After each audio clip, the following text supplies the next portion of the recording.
अच्छा, तो आज क्लास में क्वेश्चन अटक गया था कैलकुलेशन के वजह से।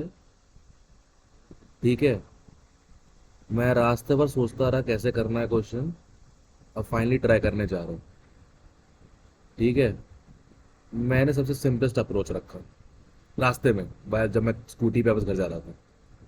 ग्रेफाइट बोले तो कार्बन, कार्बन बोले तो 12 ग्राम दिया है, मतलब 1 मोल कार्बन है। तो मान लेते हैं एक्स ग्राम बना है CO प्लस CO2 अलग अलग रिएक्शन से। ये 40% बाय मास है, ये 60% बाय मास है। तो CO2 का मास हो जा CO का मास हो जाएगा 0.4x।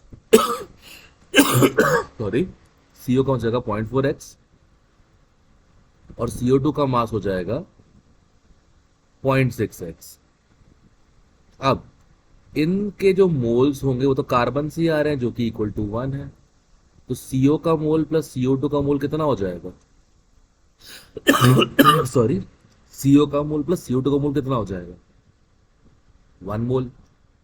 तो 0.4x अपॉन 28 CO के mole plus 0.6x upon 44 equal to 1।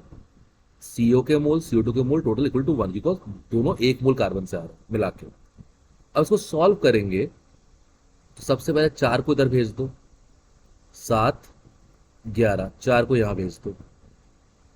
ठीक है, डेसिमल काट दो, 10 को और भेज दो। ठीक है। अब 4 11 7 6 42, 86x अपॉन 77 इक्वल टू 40। तो x इक्वल टू, गंदी कैलकुलेशन अब आई फाइनली, बट ये फिर भी इजी है। 40 इंटू 77/86। अब जैसे कि मैंने कहा था, मैं कृष्ण हूं, तो खा रखी हुई है। ठीक है। तो कैलकुलेटर है। ठीक है, अरे चलता चलता है। तो 40 into 77 equal to divide by 86। This is coming out to be, देखो मैंने खुद कैलकुलेट नहीं किया है क्योंकि मैं करता भी नहीं है।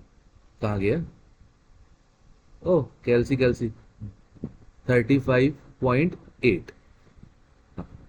तो तेरा काम हो गया। 35.8 इतने ग्राम बन रहे हैं CO प्लस CO2। अब लगेंगे लॉ ऑफ मास कंजर्वेशन। देखो एक बात तो ठीक है, कार्बन के 12 ग्राम थे, राइट। ऑक्सीजन के मान लेते हैं WO2 ग्राम। ये मास ऑफ रिएक्टेंट है, जो कि हमेशा मास रिपोर्ट के बराबर होगा। रिएक्शन पूरी हुई है, ऊपर लिखा हुआ है no reactant is left, none of the reactant is left. तो ये इक्वल टू हो जाएगा 35.8। 35.8 इसको सॉल्व करोगे तो WO2 ग्राम जो होगा वो आ जाएगा 23.8 ग्राम, और ये आंसर है।